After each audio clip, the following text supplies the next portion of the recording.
Olá, pessoal! Agora sim, nós vamos realizar a nossa live falando de apraxia de fala na infância e plus hands, esse casamento bem legal que a gente tem, né?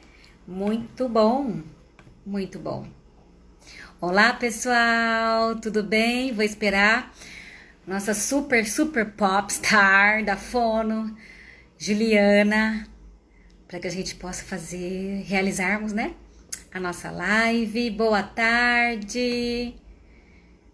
Boa tarde, pessoal. Que delícia ver vocês.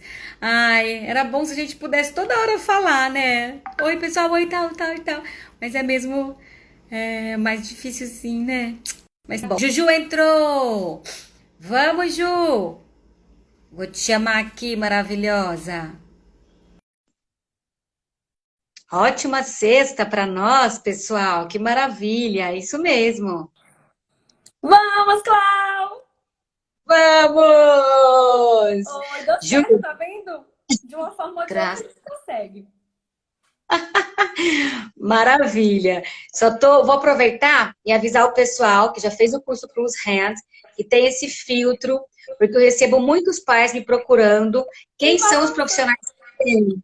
E aí, se Hum. eu tocar mais uma vez, ele para de cair a logo e fica. Mas eu também vou tirar, só para o pessoal. E como é que a gente coloca esse filtro, Clau?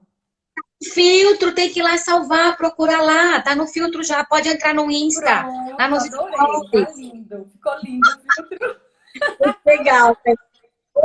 Como eu me movimento, ele fica zanzando, a gente fica meia tonta, assim, sabe? Ah, Aí eu vou tirar, depois a gente vai tirar nossa foto, eu volto com ele. aí bota o filtro, é que ele ficou uma gracinha. Aí ficou muito Oh, o pessoal tá fino, né? entrando, que coisa boa. Vamos lá, gente. A gente vai conversar sobre a praxia de fala e principalmente sobre métodos de intervenção, que a Cláudia vai falar do Plus Hand. Cláudia, eu gosto muito do Plus Hand, principalmente para um quadro. Eu sempre pensei assim, eu atendo um quadro de crianças, um grupo de crianças com autismo, muitos com autismo severo.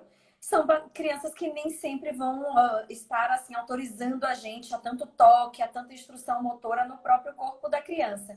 E o que eu mais gosto do Plus Hand é isso, é que você não precisa chegar até o corpo da criança, né? Ela pode fazer por espelhamento de comportamento. E eu tenho tido resultados ótimos com as minhas crianças, mesmo com autismos mais severos.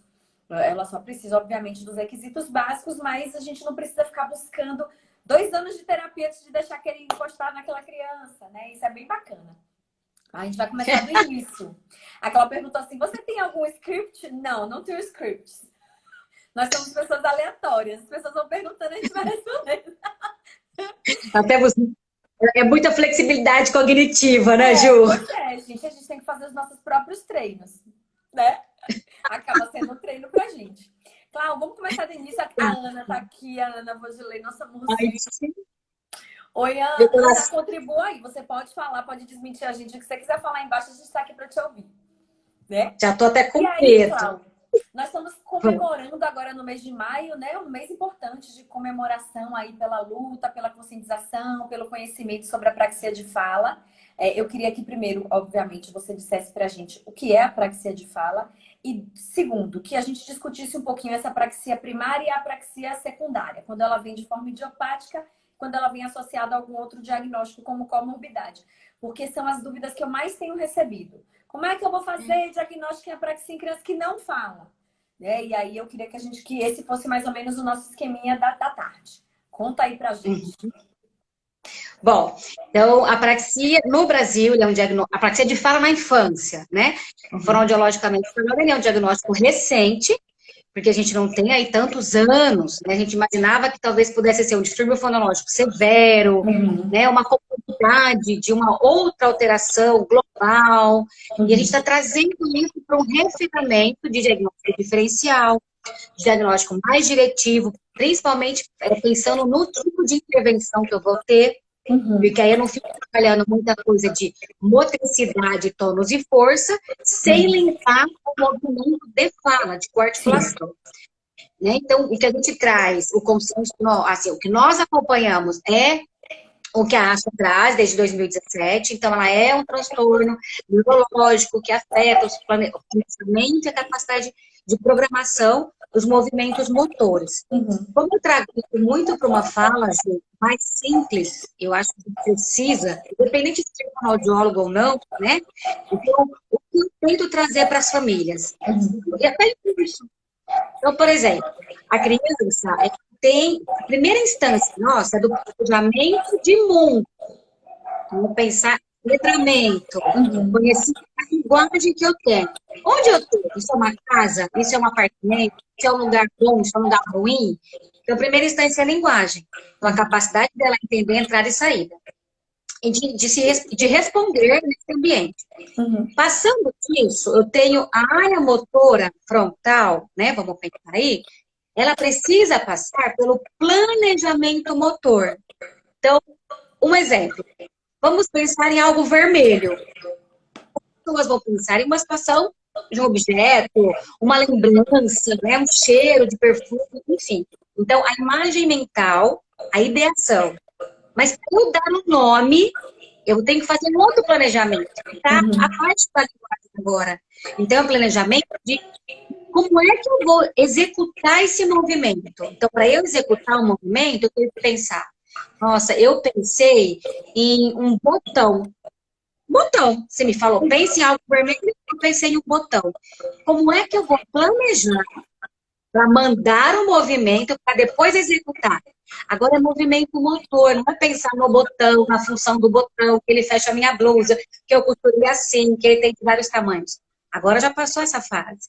Agora para eu botão, o que eu tenho que fazer? Eu acho que a minha boca fica parada. Eu acho que a minha boca abre e fecha. Quantas vezes ela vai abrir? Eu estou planejando. É o meu Google Maps.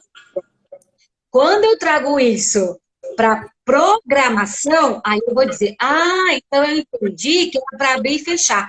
Como é que eu vou programar o abrir e fechar? Então, agora, vamos pensar neurologicamente falando. As funções que eu vou dar para os meus músculos executarem um movimento. Então, parece uma historinha, mas eu acho que essa historinha faz a gente entender melhor o que é. Claro. Né? Então, assim, essa dificuldade da gente perceber o feeling de quando é realmente uma apraxia de fala, quando é um atraso motor de fala, isso pira a cabeça do fonoaudiólogo, porque não deixa na dúvida. Porque eu preciso ficar expertise nisso. E para ficar expertise, eu tenho que dar cara a eu tenho que ir lá avaliar, eu tenho que ir lá errar, eu tenho que falar, conseguir acertar, esse erro foi difícil, isso está distante para mim. Se nós não fizermos isso, a gente vai ficar à mercê de quem está lá fora. E nós temos competência para isso, a gente tem que enfrentar isso. Né? Então, ele é um transtorno neurológico, um transtorno que afeta a capacidade de planejar, programar situações motoras. Motoras. Mas a primeira fala, eu acho que dá para a gente entender dessa forma. Pensando, a gente usa esse diagnóstico, né? A apraxia pura ou como co-ocorrência. Né? Então, a gente acaba tendo esse diagnóstico.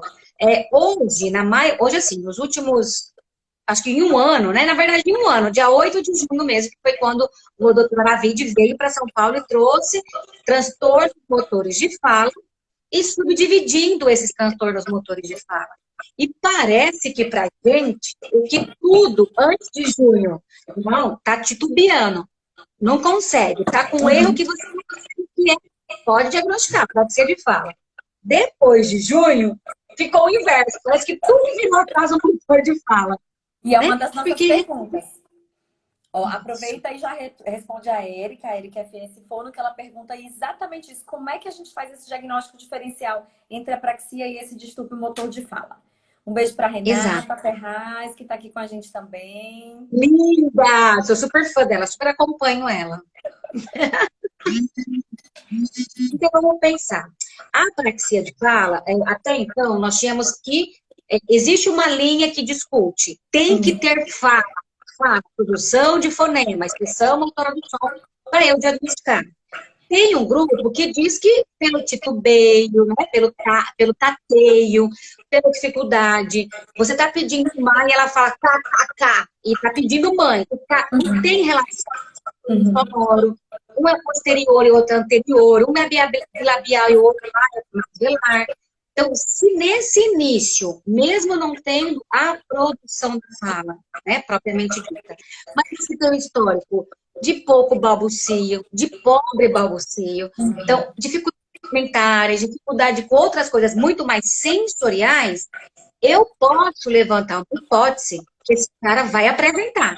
Mas eu não preciso esperar. Eu já entro com a intervenção da hierarquia motora, base motora.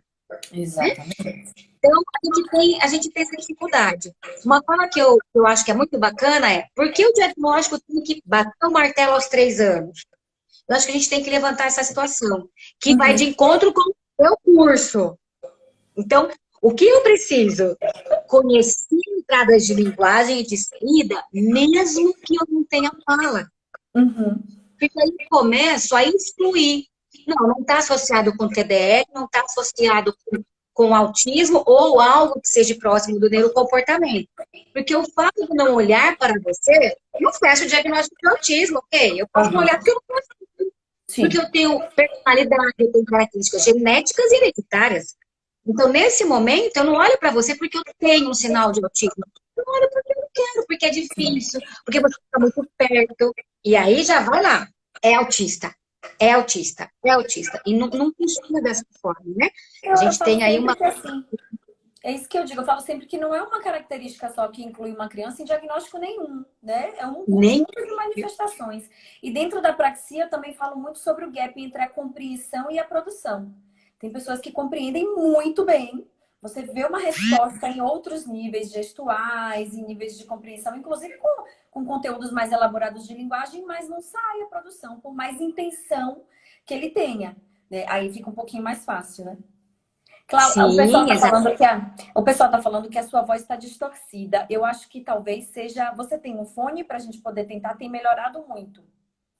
Quando a gente Tenho. Deixa eu tentar localizar aonde o meu fone possa estar. Você tá vendo, né? Ainda bem que a imagem é fechada, porque ele deve estar em algum lugar aqui. Não sei aonde. Vamos ver se eu consigo achar ele aqui, minha gente. Senão eles também sugeriram que você abaixar um pouquinho o som. Eu não sei se funcionaria, mas eles estão falando que tá dando muito eco e tá na sua voz. É, eu também tô escutando um eco, sim. Ai, gente, eu acho que eu deixei na clínica meu fone. Eu tenho um, mas ele não tem um microfone. É aquele fone headphone, sabe? Será que ajuda? Eu acho que não, né? Não sei. Não vai ajudar, porque não tem a captação do microfone. Melhorou, gente? O que vocês acham? Dá um retorno pra gente. Eu achei que ver se melhorou. Baixar um pouco o volume para ver se melhora. Não sei se isso influencia. Mas eu achei que melhorou muito. E aí? Então, melhorou? Ah, melhorou agora. Ótimo. Maravilha. Pronto. Maravilha. Ótimo, pessoal. Muito bem. Então, continuando, né? Então, é muito difícil, porque como é que eu acabo de receber uma criança, e aí eu não tenho tanto vínculo, e eu acredito muito que a competência de fala fluente, fala legal, depende do campo emocional. Eu acho que as duas coisas estão intimamente ligadas, né? Então, nesse primeiro momento que eu recebo essa criança, e mesmo que ela tenha pouco vocabulário, se eu estiver pensando em apraxia de fala na infância, ela é uma instância acima da execução. Acima da execução. Então, ela está executando e eu tenho que ver o nível de discrepância dessa execução.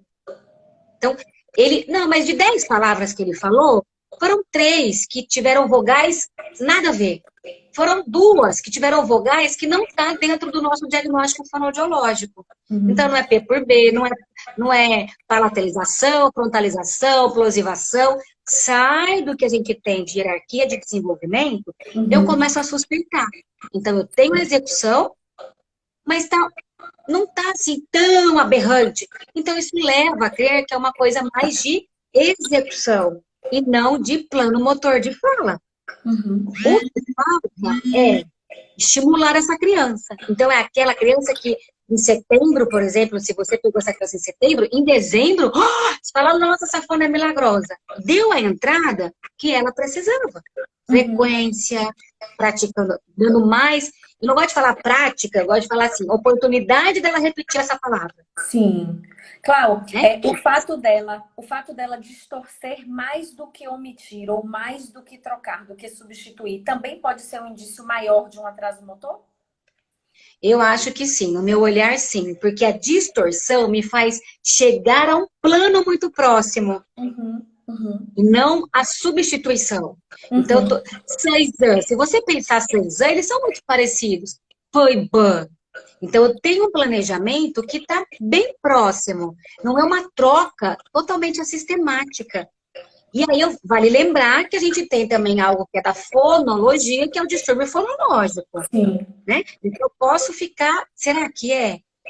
Independente, no meu olhar, independente se é uma alteração do campo de fala, articulação ou plano fonológico, entrar com a base motora sempre vai ser o melhor input. Para mim, Claudiane, eu defendo isso. Eu acho que sempre vai ter o melhor input nessa situação. E eu também digo muito assim, que a gente fica muito piradão em fechar diagnóstico, fechar diagnóstico, fechar diagnóstico. Muitas vezes esse diagnóstico vai vir depois de um período de intervenção. O que a gente precisa ter é uma hipótese, como a que você traz. Então, assim, é um distúrbio fonológico grave ou uma apraxia de fala? Não sei. E tudo bem.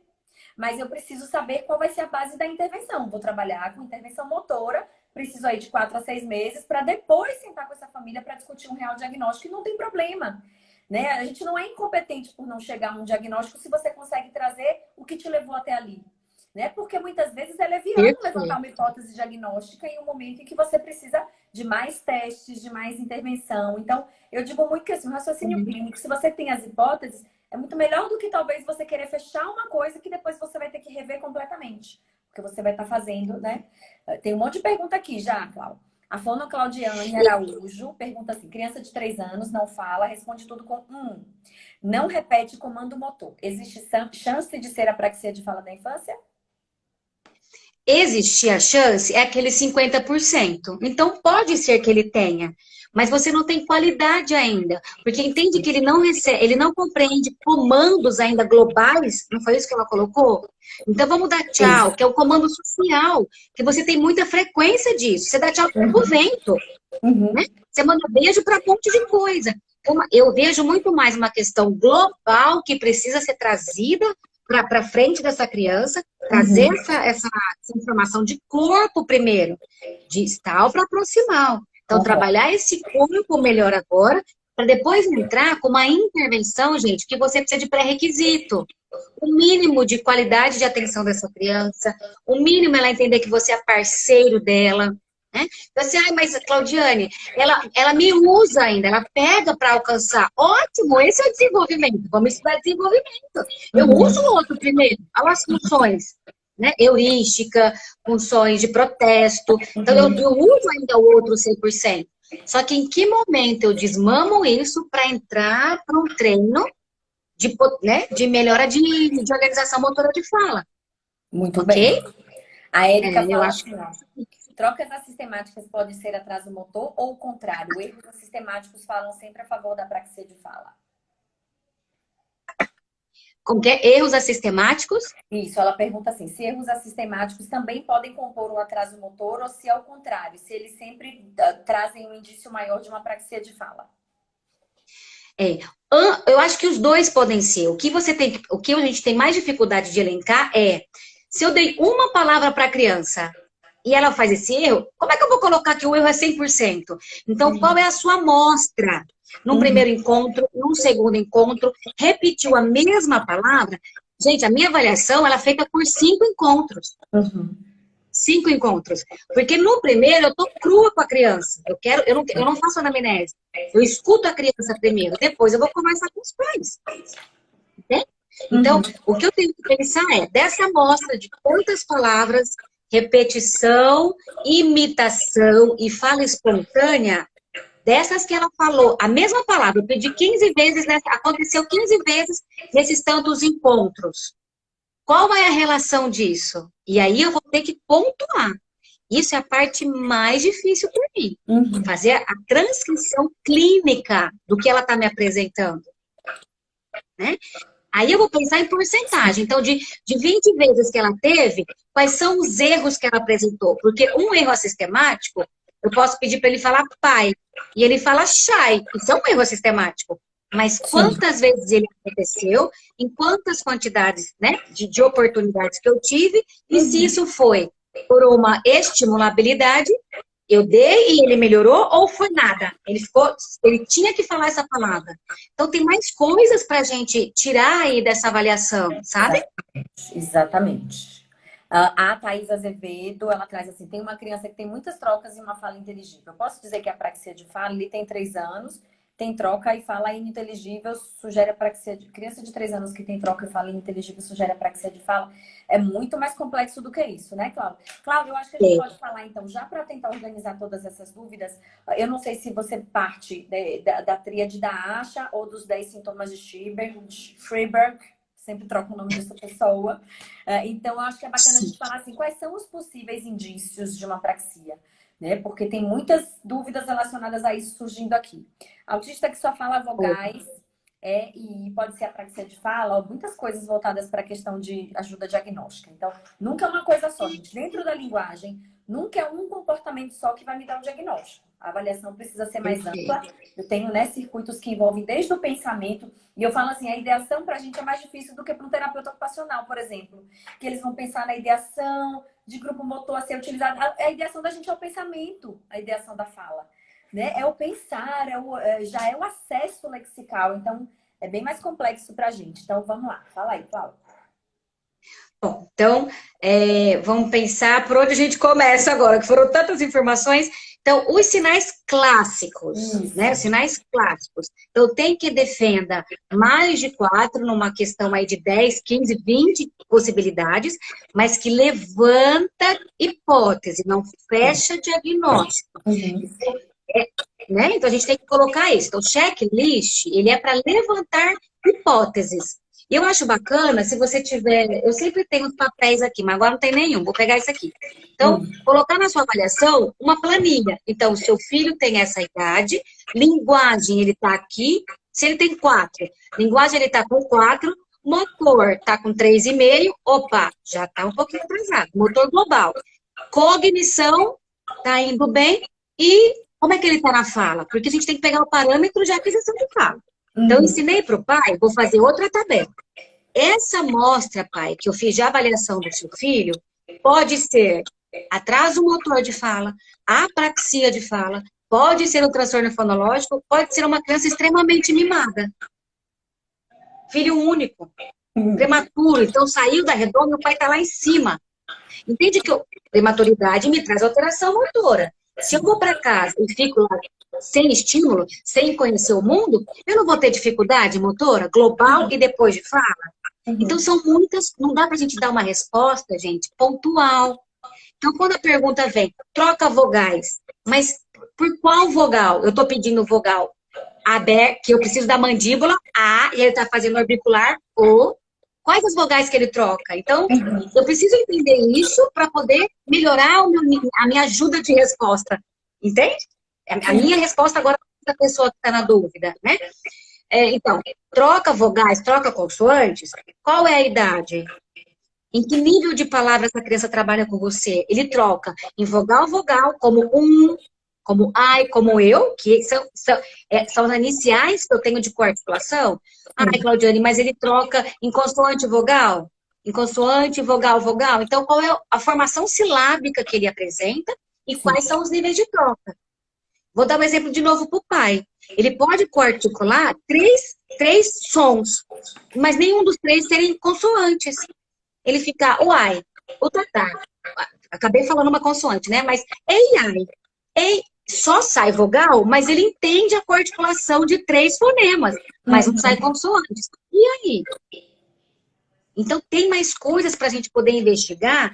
É porque antes, eu compreendo bastante essas perguntas, né? Como a gente veio de um estudo de checklist, não precisava fechar, vou falar dos 3, não precisava, a ideia parecia que não era fechar os 3 que fazem a chave, fazem o laço da apraxia. Então, apareceu qualquer coisa do checklist, apraxia. Até porque, gente, virou uma vaidade diagnosticar crianças com apraxia. Então, o fonoaudiólogo que consegue fazer isso, a mãe dissemina. Nossa, ele falou, porque a mãe está à busca de um diagnóstico e você vem e diz. O cara que tem alteração de prosódia não fecha o diagnóstico de apraxia. Ele falar mais lento pode ser muito mais uma disartria do que uma apraxia.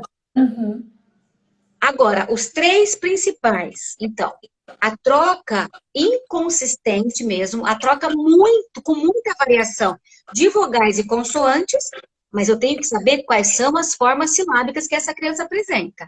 Então, quando eu digo isso, eu digo de consoante e vogal, vogal consoante, duplicação. Não digo de babé, babu, fafa, fafu. Isso são sílabas.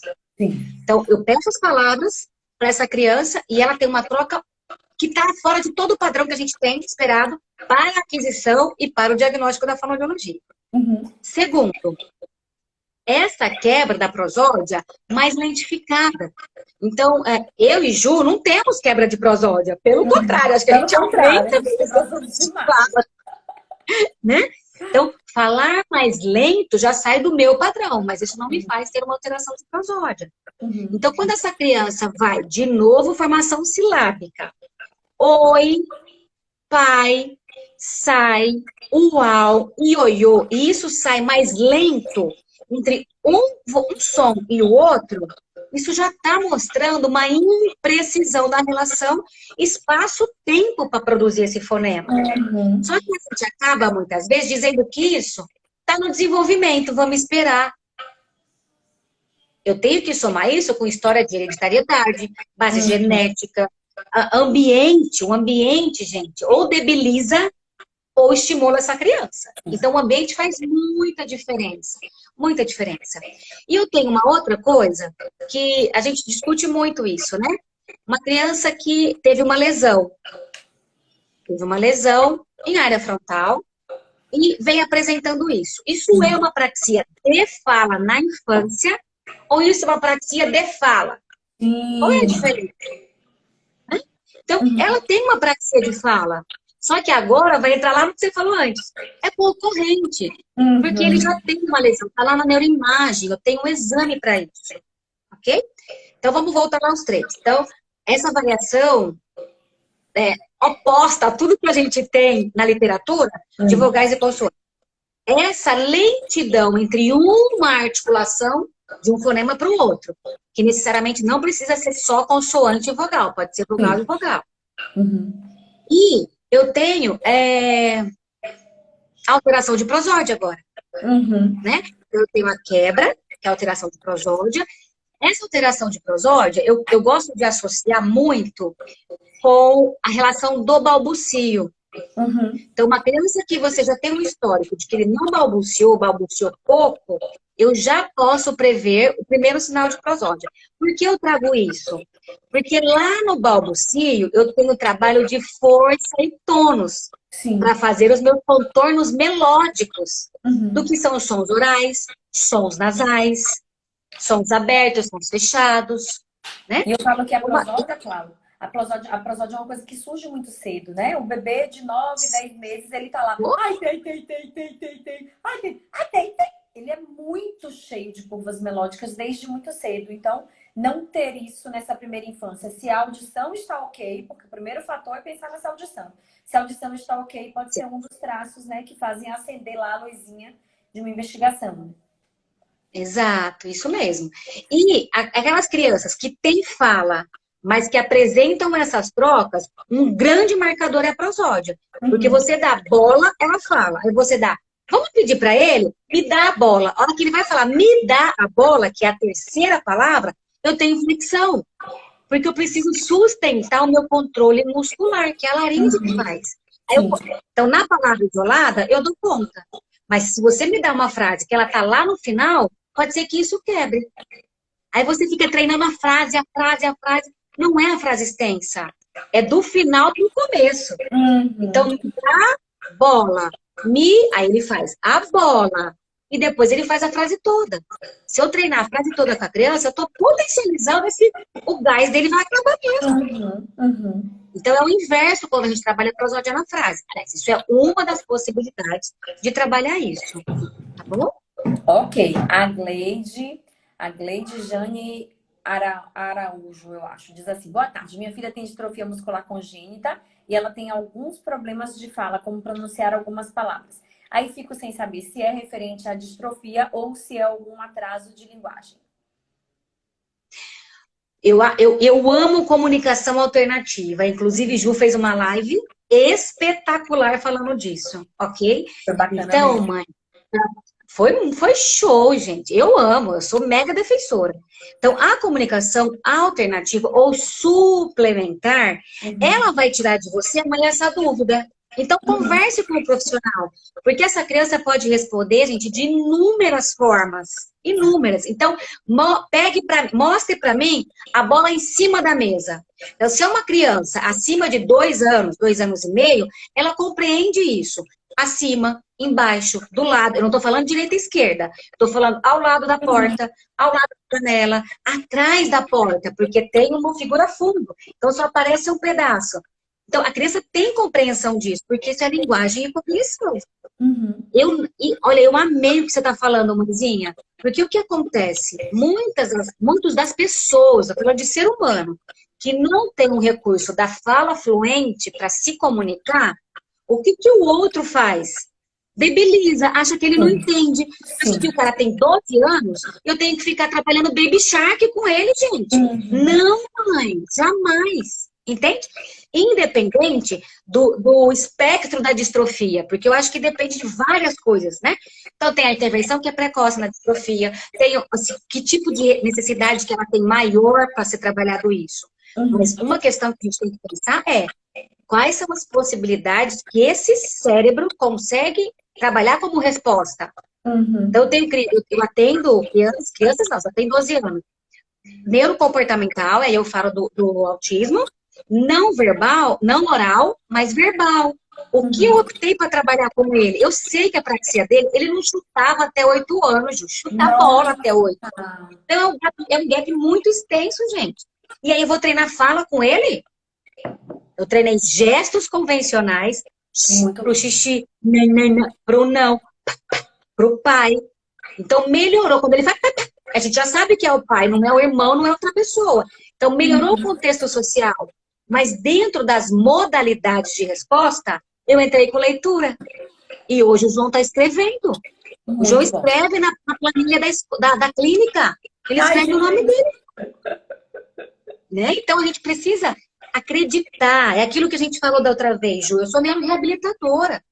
Se eu Uhum. não sempre. Você falou numa live isso. Se eu não sempre acreditar, eu acho que me marcou tanto aquele professor Hum. Augusto. Ai, o Augusto. Augusto. Assim? Ai, e aquele homem, gente, eu tenho que trazer esse homem pra cá. Então, Não, larga quando ele, você tá? fala Larga o Augusto em paz aqui na Bahia. maravilhoso, então, o fato de eu não usar a fala não quer dizer que eu não esteja atenta ao mundo. E quando ele Exato. diz pra gente, eu não tinha necessidade de falar, meu coração, você tá entendendo? Fazia tu, tu, tu, tu, tu, tu, tu. Mesmo, mães, eu sendo uma fonoaudióloga, Uhum. mesmo eu tendo feito faculdade para ensinar o outro a falar, mesmo assim. Então, eu gostaria que todos falassem por conta da sociedade medíocre que a gente tem. É verdade. Essa é a Não é resposta. uma necessidade. E não é um marcador de inteligência, né? A gente pode ter outras possibilidades de expressão dessa linguagem interna. A fala não pode ser um marcador de inteligência na sociedade como é, infelizmente. É A isso. Então, fonoaudióloga. Tá, pode falar, Cláudia, desculpa. então, para fechar com a mãezinha, né, com a Gleide, eu acho que acho não, eu sugiro muito que você faça uma avaliação dos aspectos de comunicação alternativa, apontar, olhar, não precisa apontar se ela não tiver, se ela tiver dificuldade de membro superior, mas o olhar para aquilo, o fazer o sim ou não, comandos, e a ITO faz um trabalho legal com o fono. Uhum, bacana. Fono, Kátia Lopes. Na praxia, inicialmente se dá com treino, mas depois pode ser a produção espontânea de outros fonemas? Amei essa pergunta, Kátia, porque a gente tem na nossa história de fonoaudiologia períodos de aquisição, certo? Períodos de aquisição. Então, a aquisição, ela tem idade para ocorrer, mas eu tenho um período de domínio deste fonema. Ou Uhum. seja, usá-lo em todo momento que eu tiver, para pergunta, para protesto, para construir uma frase, para responder, para ter intenção. Então, eu vou usar isso de forma espontânea, ok? Só que eu tenho que lembrar que no processo de desenvolvimento, as pessoas usam a palavra típico, que eu não gosto, né? Então, eu digo que no desenvolvimento que a gente encontra na literatura, a aquisição tem uma idade, eu tenho um período de 6 meses para domínio. Se uma criança saiu da literatura para esse desenvolvimento e entrou para um outro campo, alteração motora, comorbidade, tem mais coisas, eu não vou esperar 6 meses. Vamos pensar em síndrome de Down. Eu tenho o processo de aquisição que já vem um pouco com mais meses para frente, digamos assim. Então, o domínio deste fonema não vai ser 6, vai ser 8 meses, vai ser 9 meses, vai ser 10 meses, ok? Então, só se dá com treino? Só se dá com treino. Só que a gente tem que pensar muito em qual a qualidade desse treino. E aí a gente traz a linguagem. Então, eu treinar com ela, o que é isso? É para ver o quê? Vou pensar em um som mais fácil. Horas. Talvez horas seja melhor que relógio, né? Eu vou pegar eu não tenho nada mais fácil aqui. Copo. Pegar copo, que aí são fonemas mais iniciais até 3 anos. Então, eu ficar perguntando para ela, o que é isso? O que é isso? O que é isso? E ela só tem a linguagem de resposta, a demanda dela é só responder, quando eu digo para ela, pede. Pede o quê? Se a entrada dela não foi pedir. Você só me ensinou responder e não tem a intenção de pedir. A gente tem isso muito, sabe aonde? Qual é a sua idade e quantos anos você tem? Então, você já treinou com a criança 4 anos, 4 anos, 4 anos. A criança fala 4 anos. Chega no aniversário de 4, no dia da festa, a pessoa pergunta, qual a sua idade? Acabou a festa. Acabou a festa. Porque ela só sabe responder quantos anos você tem. E não sabe responder qual a sua idade. Mas você treinou 4. Então, gente, Fernanda Papaterra, ok? Vamos trazer linguagem para isso. Né? A gente tem que fazer para isso, ok? Ok, muito bacana. Clau, você coloca em terapia diagnóstica para fechar diagnóstico de atraso motor ou apraxia de fala? A pergunta da Lana Laufer. Eu acho que é necessário e coerente, né? É necessário a gente colocar isso para que os pais tenham um entendimento do que é. Imagina, ele te buscou para que você faça o melhor para esse filho, na ideia dele, que é colocar a criança para falar. Então, pai, foi a tabelinha que eu falei aqui, né? Então, pai, o seu filho está apresentando sinais que são ok? Atraso motor de fala, porque eu vejo isso e isso. E também pode ser apraxia, porque eu vejo isso. Então, vamos intervir? Ajuda, né? Vamos pensar em 6 meses, 8 meses, e vamos ver o que está acontecendo? Porque se eu entendo, lá do que a Kátia falou, que é treino, gente, que é oportunidade dessa criança usar essa palavra em diversos ambientes, eu preciso dessa família. Independente do método, do programa, da linha que você trabalha, você precisa colocar os pais junto, cuidador, e na escola. Eu vou muito à escola.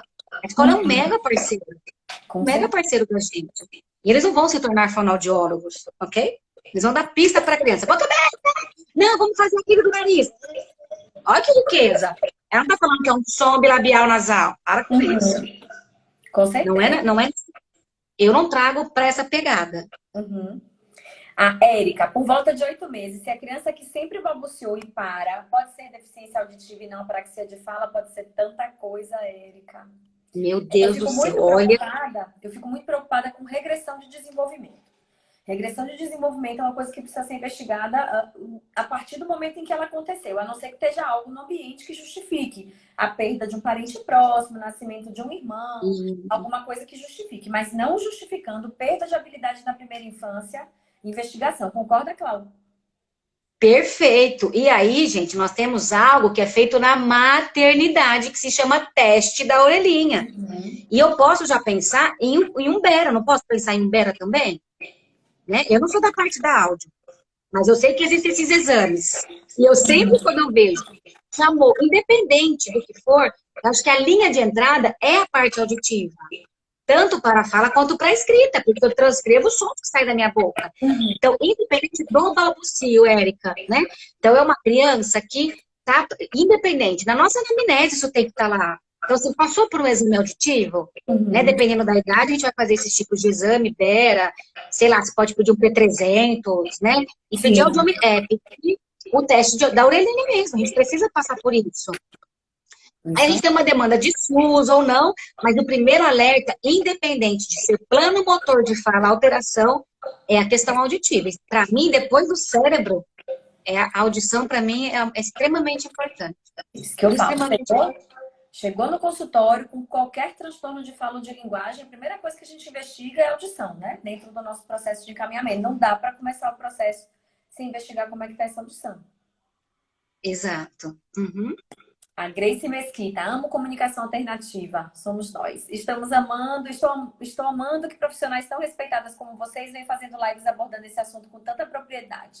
Obrigada, Grace. A Mamari tá aqui, ó. A Mamari vai ter happy hour da inclusão hoje às 19. Eu e Mamari, a gente vai estar tomando um vinho e falando sobre inclusão, hein? Ai, que delícia! Ótimo, que delícia! Obrigada! Que linda história clínica. Parabéns, Clau. A Lilian KCRZ. Oi, Claudiane. Eu acho muito importante frisar a diferença entre fala e linguagem, pois vejo que muitas mães, e eu era uma delas, ficava preocupada só com a fala e acabava me esquecendo da linguagem. Exatamente. Isso, Lili é maravilhosa, tá no grupo de apraxia de fala, é uma mãe super ativista. Menina, entende de tudo, o que você perguntar, a Lili responde. É uma graça, né? E é isso mesmo. Mandando beijinho pra gente. Vi, que delícia. Shirley Guerra Nogueira. Realmente a parceria é muito importante, família, escola e fone. Eu falo que a criança, ela não é um serzinho que tá livre de tudo, né? Que chega no nosso consultório e pronto, é ela e eu tenho que trabalhar com ela. Ela é cercada de conteúdos e de conceitos. Ela tem um ambiente social em que ela vive, ela tem a escola, ela tem a família. Ela não pode ser vista sozinha, né, Cláudia? Sozinha a gente não consegue. Exato, né? A Adriana perguntou de processamento auditivo, né? Então, tem quem defenda a avaliação aos 6, tem quem defenda a avaliação aos 7. Eu acho que o bom senso, a história dessa criança precisa estar casada junto, porque você pode solicitar um dos exames, não precisa solicitar a bateria toda, né? Eu já tive crianças com 3 anos e meio que fizeram alguns exames, porque tinha uma audição flutuante. Então, fazia um exame hoje, 6 meses fazia aparecer outra coisa. E aí foi feito para exclusão, né? Ou não de alguma outra hipótese diagnóstica. Muito legal. Tá bom? A Denise está perguntando com quantos anos é indicado Bera. Eu não sou da audição, amor. Eu ligo para Pamela, ligo para Priscila, professoras da universidade, vou até fazer propaganda. Trabalho na Audibel, no Hospital Torrino. Falo, tô com um caso assim, o que você acha? Eu tenho crianças de 6 meses com atraso, principalmente que são gemelares, tal, que fazem Bera desde os 6 meses. Eu acho que não há uma contraindicação para a realização do Bera. E eu acho que padrões de normalidade são dados até por 6 meses. A partir de 6 meses a gente já consegue ver esses padrões. Isso. É só um cuidadinho, Ju, assim, se essa criança é prematura, se essa criança né? Então, qual é a história? Então, a gente tem um padrão que é 6 meses. Mas se essa criança tem um histórico aí de alguma outra coisa, é necessário, é imprescindível esse exame? Ótimo. Se eu consigo, talvez, esperar uma maturidade, né? Porque ele estava muito imaturo. E aí, então, a gente vai fazendo essa discussão, né? Trazendo para isso, tá bom? É muito importante. Clau, vamos falar com gente? Vamos falar como surgiu. Me conta como veio isso aí. Tão magnífico. Que bom. Fico muito feliz, assim. Tô tendo muito retorno, cursos online. Tô amando tudo, gente.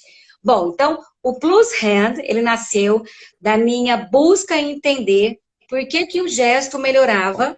Porque o gesto melhorava, não. Por que ele melhora, né?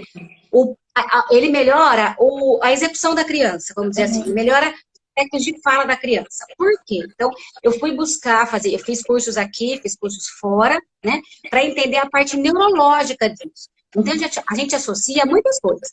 A região cerebral, que é próxima ao movimento de mão, movimento de boca. A gente associa o plano motor e a execução motora dos movimentos ao movimento de boca. que mais? Então, um recurso mnemônico. Então, eu faço um esqueminha, mando uma informação, esse esqueminha que eu posso ajudar. Então, a gente foi trazendo situações, neurônio espelho, né? A gente foi trazendo situações que pudessem fazer um entendimento melhor de como essa mão poderia ajudar essa criança. Então, o Plus Hand é um programa que auxilia a criança nos aspectos de comunicação, fala e leitura, usando o gesto. Só que esse gesto, eu denomino ele é um gesto viso-fono-articulatório. Porque eu preciso ver o som, ver o movimento, preciso colocar o som nesse movimento e organizar a minha articulação. E para isso, eu fui estudar a fisiologia de cada fonema. Então, esse é um diferencial enorme do Plus Hand. Concordo. Para que eu faça eu dependo da mandíbula. A gente sabe que a mandíbula vai fazer o movimento. Mas é exatamente esse órgão específico para o U, na minha concepção, eu prefiro muito mais o orbicular. Certo? Nas vogais, eu entendo que existe vogais anteriores, mediais e posteriores. Semimediais, ok. Mas numa criança que já vem com uma alteração de plano motor, eu vou discutir com ela se a língua está um pouquinho para cima, um pouquinho para baixo? Não. Então, o gesto, ele está acompanhando o que mais vai afetar a criança para organizar esse fonema. T e D, quem é o maior articulador para o T, D, N e L? Eu estou falando de língua. Então, o gesto que o Plus Hand utiliza é um gesto que acompanha a fisiologia, ok? Para organizar isso. Vou só fazer um ponto aqui. Érica, exatamente, eu tenho prompt nível 1 e fiz fora do Brasil nível 2, ok? Só que se eu estou com uma criança muito aquém, para quê? A resposta é essa. Para que eu ficar pensando em mandíbula nesse momento? Se a criança precisa de uma coisa maior ainda, ok? Eu não estou pelo contrário, quem tiver condições, faça, é maravilhoso. Mas o Plus Hand pontua principalmente eu conseguir me espelhar. Porque o neurônio espelho, as células imitativas, elas estão em maior concentração área frontal e parietal. Que é onde eu preciso planejar e programar o movimento motor de fala e compreender como vai ser a execução desse movimento. E como muito bem disse você, Ju, nem toda criança aceita o toque contínuo. Exatamente. A gente começou, Érica, falando sobre isso nessa live de hoje, né? Eu falando que o Plus Hand entrou na minha vida de uma maneira muito bacana, porque o prompt nunca foi a primeira escolha dentro dos quadros de crianças que eu atendo, que são com autismo grave. Então, o toque é muito complicado, é muito aversivo chegar perto de uma forma como o prompt exige. E aí o Plus Hand traz essa coisa mais de espelhamento. Foi exatamente a palavra que eu usei, em que eu posso, no meu corpo, fazer o paciente espelhar no corpo dele, apenas usando a habilidade de neurônio espelho. Então, eu acho fantástico. E aí eu vou dizer mais ainda. Eu tenho pacientes, a minha sala tem 17 metros. Ele tá lá no outro ambiente, eu tô aqui. E eu tô o dedo tá embaixo, não tô vendo, a boca tá aberta. O cara não precisa estar de frente para mim. Porque eu busco, essa é a minha fundamentação, a fundamentação teórica. Eu busco isso para fazer essa criança completar. E, por mais que eu tenha déficits em neurônio espelho, eu ainda tenho. Se tiver uma célula, eu já acredito nela. Uma, tô valendo. É verdade. Então, por mais rebaixado que tenha, mais disfuncional, mais alterado, eu tenho que acreditar nisso. Eu tenho que crer que o mínimo, a gente vai sair do mínimo para dar um outro mínimo para ele. Esse mínimo vai aumentando. E é a criança que dá conta disso. E aí, né? Cláudia, eu acho que tem uma outra vantagem também, é que o Plus Hand ele pode ser inserido dentro de um contexto de uma brincadeira. Então, se eu penso numa criança com autismo, e eu sempre vou trazer o autismo, que é a minha área de atuação, é uma criança que tem poucos reforçadores, que não se reforça com tudo que está no ambiente, não se reforça com muitas brincadeiras. Se eu encontro qualquer brincadeira, qualquer movimento de interação que essa criança top está comigo, eu consigo inserir o Plus Hand nisso. Pode ser uma brincadeira de carro, eu tava lá, o carro indo e o carro tá lá indo e eu consigo fazer. Então, eu acho que para crianças com dificuldades de interação, ele também é mais eficiente. Uma criança que olha pouco, né? Se ela olha pro brinquedo e eu boto esse brinquedo na frente da minha boca e faço o gesto, isso já funciona, mesmo que ela não me permita chegar no corpo dela ainda, né? Exato. A Ana, isso mesmo, Ana, no DTTC, há essa referência mesmo, né? Inclusive, eu tive em Massachusetts, eu tive em New Hampshire, na clínica da Liza Mitchell, né? E eu fiz um estágio com ela lá. Eu fui lá ver, nossa, fiquei louca, assim, porque é muita coisa. Primeiro que eu tenho traduzido do inglês para o português, já é punk. Mas a emoção, mas ela atendendo, cara, assim, é uma deusa, né? Isso é um trem de doido. É como se eu tivesse que ir lá ver a Ana, lá na Paraíba, assim, no laboratório dela de fala, né? Então, e isso é muito legal. Então, essas pistas cognitivas, para mim, são mais importantes, Obrigada, né? Então, é uma Ana! maravilhosa. Nós vamos estar com a Ana na outra semana, gente. Ai, que delícia! Né? E tem uma coisa, Ju, que, assim, eu acho que a ciência, ela evolui e o Plus Hand também vai evoluindo acompanhando isso, certo? Então, lá nas primeiras turmas, eu tinha um plano de hierarquia para o Plus Hand. Nos cursos agora, principalmente nos online, que é que eu estou mais atualizada, né? Porque a gente teve artigos aí que foram de março. Então, tá quentinho, saindo no forno, artigo de abril. Então, eu já trouxe uma adaptação para o Plus Hand. Então, eu tenho o Plus Hand para entrar com uma aquisição, hierarquia de como trabalhar com essa criança, pensando nos aspectos cognitivos, memória, intenção, atenção, compreensão, linguagem, e para a correção ou para o modelamento, correção é uma palavra feia, né? Mas para o modelamento dessa melhora do gesto motor de fala, eu tenho outra hierarquia. A criança faz distorção, então eu vou entrar com isso. Melhora e prosódia. A criança faz trocas sistemáticas, eu vou voltar lá para o primeiro plano. Qual é a pista multissensorial que ela melhora? Porque a gente tem várias pistas. Qual é a pista que melhora? Essa pista eu vou entrar. E aí eu vou pensando bem na linha do DTTC mesmo, né? Eu faço espontâneo, faço com a criança, dou um tempo para ela fazer. Eu acho muito legal fazer junto pela questão emocional. Então, eu já sei que eu tenho dificuldade, mas quando você faz comigo, a fala em coro. Então, isso baixa o meu estresse. Exatamente. Aí eu fico falo mais baixinho. A atenção, né? A gente está dividindo ali a atenção. E eu acho que uma coisa muito bacana que você traz é essa ideia de que, assim, por mais que a gente tenha suportes de formatos e de intervenção como o Plus Hand, como o DTTC, entre outros, você me traz uma coisa que eu falo sempre para todo mundo que me ouve. O raciocínio clínico é a melhor saída. É você olhar para a sua criança, saber quem é a sua criança, saber o que melhora a sua criança. Porque aí, depois disso, o protocolo vai conseguir te ajudar. Antes disso, tem que ser o fono por si mesmo, por si só, né? O pensamento clínico do fono é a coisa mais importante que existe. E essa parte do curso, olha, é a parte que eu amo, assim, de fazer. E é bem no final, porque as pessoas dão uma acordada, assim, sabe? É bem naquele domingo à tarde, sabe? O pessoal dá uma acordada. Porque isso é muito difícil. Por exemplo, quando entrar com frase, se a criança fala dá, ma e oi. Eu posso tentar fazer uma frase com dá, ma e oi, porque eu tenho a vogal O, tenho a vogal A. Então, o que eu posso juntar disso e fazer uma frase com duas palavrinhas, gente?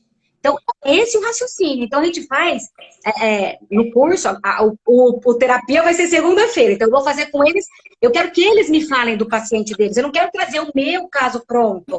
Porque isso já está aqui na minha cabeça. Eu quero pensar. Claro, eu preciso pensar. Essa sua fala me traz uma pergunta. E é uma pergunta mesmo para a gente pensar. Eu não acho que tem certo nem que tem errado. Mas, assim, eu penso muito que talvez valha mais a pena ampliar um repertório semântico, no sentido assim, eu, Juliana, talvez, e eu tô conversando, não acho que é o certo, mas pensando agora, eu acho que vale mais a pena para o sujeito falar 10 palavras que podem ser ressignificadas em ambientes diversos, do que ele falar, eu ficar fazendo treino de 2 ou 3 frases com um repertório tão pequeno de palavras. Você pensa sobre isso? Você concorda? Porque eu fico pensando, eu quero dar autonomia para ele. Né? Tá, eu vou dar 2 frases. São 2 frases que ele vai usar em 3 ambientes comunicativos. Se ele tiver 10 palavras, mas ele tiver uma linguagem bacana e uma flexibilidade cognitiva, ele resolve sem problemas. E vamos entender que se eu treino isso de uma forma generalizada, então eu tenho essas frases e tenho funcionalidade disso, isso por si só melhora aspectos de prosódia. Isso por si só me dá outras formações de planos motores. Então, quando você menos esperar, eu estou trazendo outro som para você, que você não me ensinou. mas que a segurança de eu usar isso com você, com você, com você, gente, isso é desenvolvimento, É verdade. né? Isso é neuroplasticidade. Então, eu vou sem querer ajudando essa criança a entrar com outros engramas, outras formações silábicas, né? Então, assim, a gente sabe que existe a prática, a gente sabe que existe a necessidade de melhora disso, mas ficar com uma palavra, a gente eu acho que tem os dois lados também, Ju, é bem que você disse, não tem o certo e errado, né? Mas para essa, vou te falar, exatamente. No curso eu disse para eles, sim, é um vocábulo extremamente funcional. Porque o sim serve como quero, como dá, né? Está no mesmo plano de mandíbula, de retração de lábio. Sim, eu dou oportunidade, essa criança melhora. Só que se é uma criança num ambiente onde tudo não pode, não pode, não pega, não sei o quê, que momento ele vai treinar o sim? E aí, pensando num comportamento social, o núcleo familiar, que tem muito isso de poda, não, não, não, o que essa criança vai utilizar mais? Celular. Que eu também estou trazendo para o mesmo plano motor. Só que o celular vai ser muito mais funcional do que o sim nesse momento. Ok, concordo. Eu tenho que fazer todo esse raciocínio, sabe? Então, eu vi algumas coisas aqui, Ju, é de curso. Então, se você quiser me chamar no direct, que eu acho que a gente está com 3 minutos, Ju. Ai, meu Deus. Tá? Eu vou postar aqui dos cursos. Tem muitas perguntas assim. Quem não fez pode fazer quando, pode fazer aonde? E o pessoal está perguntando quem já fez e tem essas atualizações. Como é que faz aí para a gente fazer isso? Eu acho fantástico se puder fazer. Como eu disse no começo, eu sou a doida dos cursos. Eu faço 2, 3, 4, 5. Olha, se eu puder, eu vou fazer parentes, né? Porque eu fiz um curso, eu tenho a minha experiência, a minha expertise. Vou fazer de novo e assim a gente vai, né, crescendo o movimento, crescendo. O movimento que eu falo é de raciocínio, é de cognição mesmo. Entendeu? Então, vamos lá. Estou trabalhando sim com TEA, estou trabalhando em situações de teleatendimento. Tá bom? Isso. Então, a gente está com novas turmas agora pela Comunicar Virtual, tem que entrar em contato lá com a Cris da Comunicar. Eu estou fazendo o meu primeiro curso de apraxia de fala na infância, porque eu sempre trabalhei com Plus Hand, mas estou fazendo a primeira turma lá. Eu estou tendo muito recurso positivo das pessoas que fizeram o Plus Hand Fundamentação, já estão usando sem chegar ao material. A mãe confia, a fono confia no espelho. Tá o vídeo da criança lá na página do Plus Hand. Mas a gente acha que tá certo? Eu falei, tá ótimo, amor. Tá maravilhoso. E o que eu achei mais, assim, o top disso eu não dependo do material, eu dependo de entender o que é o Plus Hand. Se eu entendo o Plus Hand, gente, com o seu jogo de memória você vai fazer, seja da Peppa, do Baby Shark, seja com o dinossauro, você vai colocar o vocábulo-alvo com o gesto de plano motor para essa criança. Ter o material é bom? Claro, é muito bom. Mas se você não tem, isso não a impede de você utilizar. Porque a parte mais importante é entender a fundamentação do Plus Hand e como utilizar. Né? Eu acho que isso que é o mais legal. Quanto mais recursos, se tem prompt, se tem Plus Hand, se tem DTTC, tudo isso ajuda a compor aí esse profissional. Você não tem que escolher um método, você precisa usar pistas multimodais que dependem da sua criança, da atenção que ela tem. Mais uma vez, o raciocínio clínico ganha. O pessoal está perguntando se vai ficar salva. Vai, gente, vai ficar no meu YouTube. Vou, gente. Eu acho que a Cláudia vai salvar também, né, Cláudia? Vou salvar também aqui. Já vou até abrir também no meu notebook. Isso. Já para não correr risco. Foi muito Exato. bom, Cláudia, estar com você. Um prazer. Pena que está acabando. Um beijo a todo mundo que está presente. Mas a gente vai ter uma semana toda aí com a Cláudia. Né? A Cláudia já divulgou aí a agenda, que a gente vai estar falando de apraxia. Ela vai estar com vários convidados. E vai ser muito bacana. Acompanhe a gente. Isso, amor. Hoje, 5 horas da hora de São Paulo, nós temos nova live de apraxia. A verdade é transtornos motores de fala. Então, ó, vai bombar de pergunta, gente. Tá bom? Ju, obrigada pelo convite, viu? Disponha sempre. Obrigada. Ana, beijo, Ana, minha princesa. Ana. Beijo, Ana. Beijo, meninas. Fiquem com Deus. Tchau. Ai, com Deus. Beijo. Tchau, Clau. Beijo, Ju. Beijo.